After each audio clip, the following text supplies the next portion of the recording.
দেখতেই পাচ্ছেন চাউলের গুঁড়া। তো চাউলের গুঁড়া দিয়ে আমি কি বানাবো, আমি হচ্ছে ঝাল বড়া বানাবো। মানে ঝাল বড়া কীরকম সেটা হচ্ছে আপনাদের সঙ্গে আজকে শেয়ার করব। অনেক মজা খেতে, আমার মা বানাতো, সেজন্য ভাবছি যে আপনাদের সঙ্গে একটু যেহেতু ভিডিও করি আপনাদের সঙ্গে শেয়ার করি, এই জন্য আর কি। তো এখানে হচ্ছে আমার পরিমাণ মতো হচ্ছে চাউলের গুঁড়া নিয়ে নিয়েছি, মানে যতটুকু দরকার ততটুকুই নিয়েছি। আর সাথে থাকছে হচ্ছে এখানে হচ্ছে চাউলের আটা ছানার জন্য। এখানে আছে ধনা গুঁড়ো, হ্যাঁ এখানে এটা হচ্ছে ধনা গুঁড়ো, আর এটা হচ্ছে জিরা গুঁড়ো, আর এটাও জিরা গুঁড়ো, এটা হলুদ, আর একটু মরিচ গুঁড়ো, আর এখানে হচ্ছে লবণ, আর এখানে আটা, মানে যেটা প্যাকেট আটা সেই আটাটা। আপনারা কর্নফ্লাওয়ার দিলে কর্নফ্লাওয়ারও দিতে পারেন, সমস্যা নাই। তো আমার বাসায় নাই যেহেতু আমি দিব না সেটা। আর এখানে দেখতে পাচ্ছেন ধনা গুঁড়ো, তারপর হলুদ গুঁড়ো, মরিচের গুঁড়ো, তারপর হচ্ছে লবণ, আর হচ্ছে একটু হচ্ছে প্যাকেটে যে ময়দা আটা সেটা। তো একটু নরম করার জন্য, যেহেতু চাউলের আটার সঙ্গে একসঙ্গে করব, তো যেন মিশ্রণটা ভালো হয় আর একটু নরম হয়, খেতে ভালো লাগে, এই জন্য চাউলের আটা দিলে একটু বেশি শক্ত হবে, এই জন্য আর কি। তো যাই হোক, আপনারা হচ্ছে পুরো ভিডিওটা কন্টিনিউ করতে থাকলে আমার একটু সুবিধা হয়। আর আপনারাও এভাবে চাইলে করে খেতে পারেন বাসাতে, অতি সহজে মানে করা যায় আর কি। তো মুখরোচক জিনিসটা। আর এই যে দেখতে পাচ্ছেন, এখন হচ্ছে আমি একটু ভালোভাবে হচ্ছে নেড়ে নিচ্ছি, আপনারা দেখতেই পাচ্ছেন। আর আমার যতটুকু দরকার, মোট কথা মানে যেরকম ঝাল লবণ যাই হোক যেটা যেরকম পছন্দ করেন আর কি, সেরকমভাবে করতে পারেন। তো এই যে আমি দেখেন ভালোভাবে আগে একটু মিক্সড করে নিচ্ছি, মিক্সড করে নিলে বেশি ভালো হয়। তো এই যে দেখেন মিক্সড করে নিলাম। এখন যতটুকু পানি ততটুকুই দিব, যতখানি দরকার আর কি ততখানি পানি দিব পরিমাণ মতো। এখন ছেনে নিব।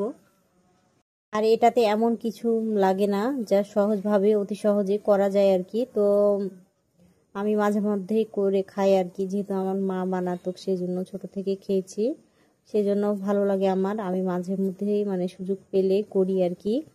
তো এই যে আপনারাও যদি চান ঘরে বসে অল্প সময়ের মধ্যে অল্প কিছু উপকরণ দিয়ে করে খেতে পারেন।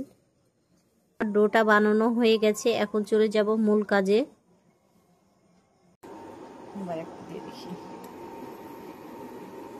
পছন্দ মোট কথা সেরকম শেপ করছি, যেহেতু ঝাল বড়া, তো ঝাল বড়ার মতোই হবে।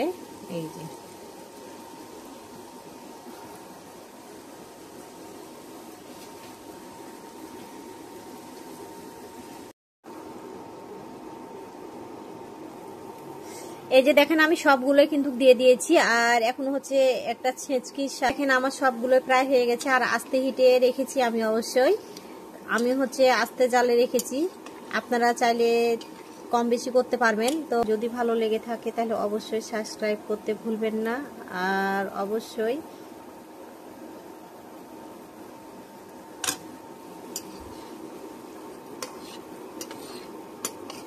আর এটা হচ্ছে বড় ছাঁকনি দিয়ে নাড়া যাবে না, যেহেতু আমি যে এরকম একটা নিয়েছি, এইরকম ভাবে হচ্ছে আপনারা একটু মানে কাজ করতে পারেন, একটু নাড়ানাড়ি সুবিধা হয়, এই জন্য।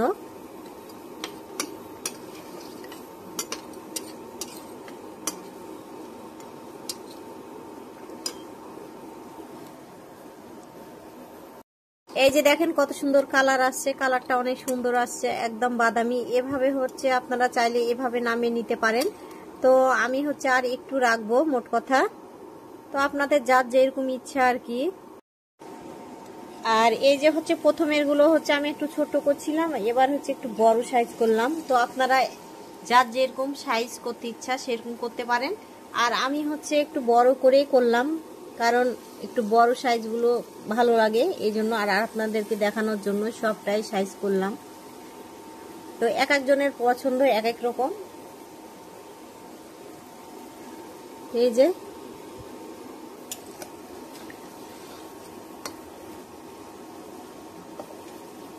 যে দেখেন আমি একটু এগুলো হচ্ছে একটু বড় সাইজ করেছি। তো আপনাদের ইচ্ছা, যার যেমন ইচ্ছা আর কি।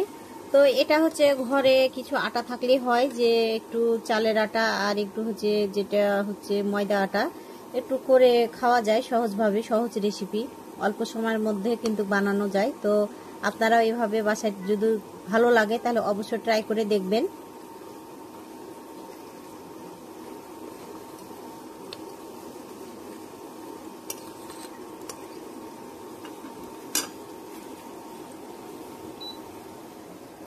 এগুলো দিলাম একটু বড় সাইজ করে, সেগুলো ভাজা হয়ে গেছে। এই যে দেখেন, এই যে হয়ে গেছে।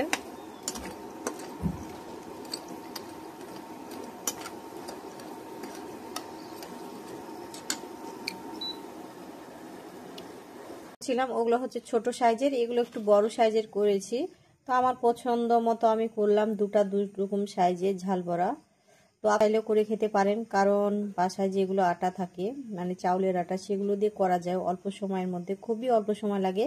অবশ্যই একবার হলো আপনার ট্রাই করে এই যে দেখেন আমি হচ্ছে দুই রকম কালার করেছি, দেখতেই পাচ্ছেন। প্রথমে ওইভাবে আমি করে নিয়েছিলাম, মানে হালকা থেকে এবার একটু লাল করেছি। আর এটা একটু হালকা, দুই কালার, দেখতে কিন্তু ভালো লাগছে। আপনারাও চাইলে এভাবে করে খেতে পারেন। তো আজকের মতো ভিডিওটা এখানেই শেষ করলাম। সবাই ভালো থাকবেন, সুস্থ থাকবেন। আজকের মতো আল্লাহ হাফিজ।